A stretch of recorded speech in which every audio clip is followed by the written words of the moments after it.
Qual foi o momento da sua vida que essa chave virou, assim, essa questão racial te tocou, que você falou assim, é isso que me interessa, é isso que me atravessa, que nem a gente usou aqui esse termo, né?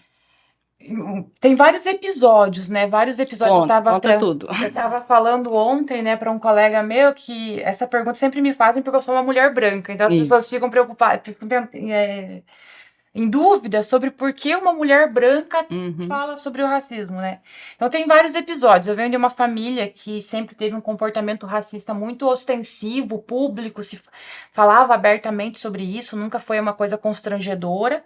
Assim, eu lembro assim de episódios da minha mãe, das minhas avós, que elas falavam publicamente frases racistas.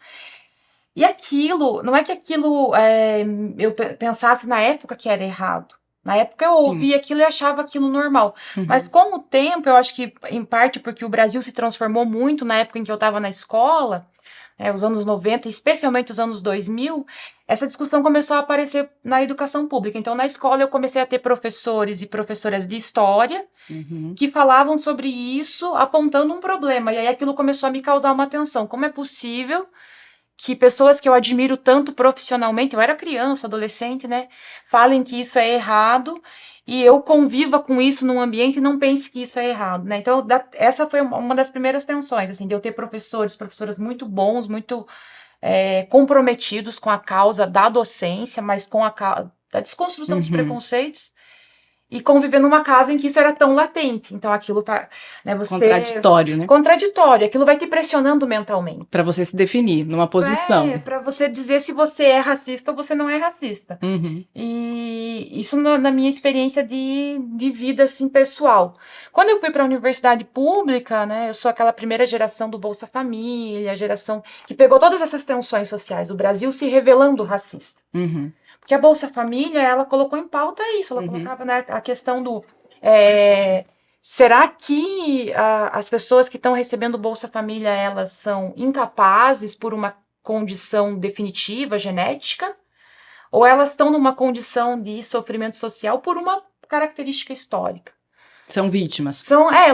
O processo colocou elas Sim. nessa posição, né? Uhum. Então, quando eu entrei na universidade, esse tema era muito poderoso, era um tema assim que estava lá em todos os lugares, As é, políticas afirmativas de combate ao racismo já, já estavam em sim, vigor, né? A gente já tinha a lei desde 2003, de eu entrei, cotas e tal. a universidade tinha esse debate, então aquela Uhum, coisa, né? Quando você colocou o tema de cotas nas universidades, as pessoas já não conseguiam mais escapar de falar sobre aquilo, ou a favor ou contra, elas sim. ficavam falando sobre aquilo, né? Então a universidade vivia aquilo cotidianamente numa região que é extremamente racista. Então você imagina as posições que eu ouvi, que eu convivi.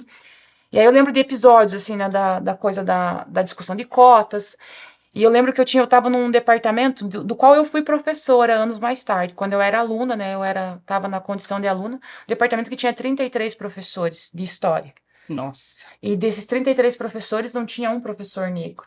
Então eu lembro que nas discussões de cotas foi que isso se tornou evidente como um Sim. problema, porque durante um departamento que completou 50 anos há 2 anos atrás, ele foi ter um professor negro em 2014, 2015, 2016, ele foi embora do Agora departamento. me ocorreu você falando disso. Como que é o número de pessoas afrodescendentes no Paraná?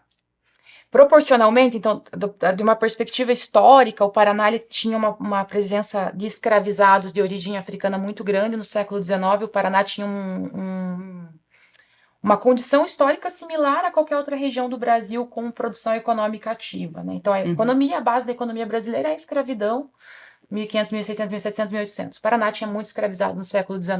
uhum, Só que no início do século XIX, o estado de São Paulo puxa a economia. uhum. E os proprietários de escravizados do Paraná vendem esses escravizados para São Paulo, porque aí o tráfico negreiro ficou proibido, né, a partir de 50, Sim. 1850. Então, os escravizados do Paraná foram vendidos. E isso criou uma memória no estado de que não existia negro no estado, e que nunca teve Hum, escravidão.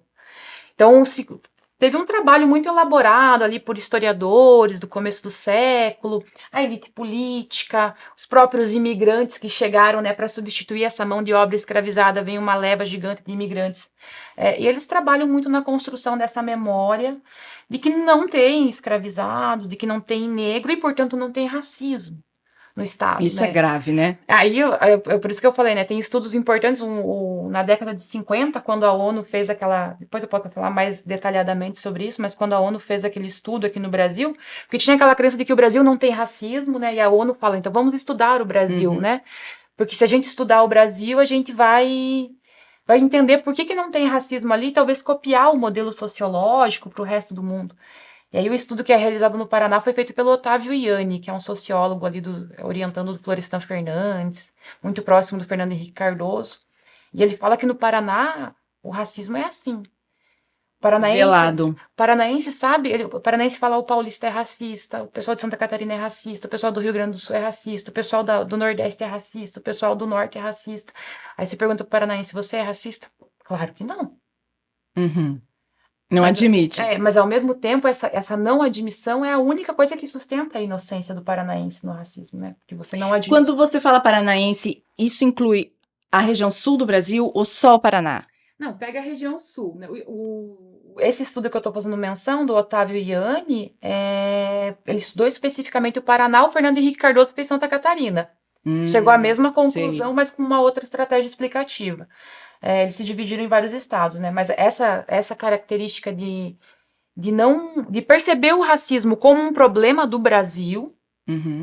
Então, o paranaense tem clareza que o Brasil é racista, mas não como um problema no qual o Paraná participa, o paranaense participa. Então, por que eu vou participar da luta antirracista? Sei. Eu me isolo, eu falo, não, isso é uma questão lá para a Bahia. É lá que as pessoas têm que resolver.